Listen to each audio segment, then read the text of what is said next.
If you have seen my old video on how I trimmed these shrubs, this time around it's different. I wanted to buy a hedge trimmer, but I can't afford it yet. Plus, I only have these shrubs to trim anyway, so I only bought this pair of shrub scissors. Unlike the ordinary kitchen scissors I used last year, this one is way bigger. So we'll try it out and hopefully I won't get blisters anymore. Unlike last time when I trimmed my shrubs in round shapes, this time I want to try a square shape.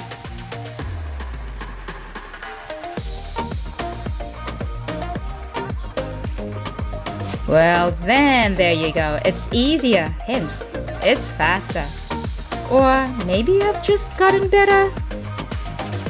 Check out the link to my old way of trimming our shrubs and see if you want that way than this one. Till my next video then. Kakite!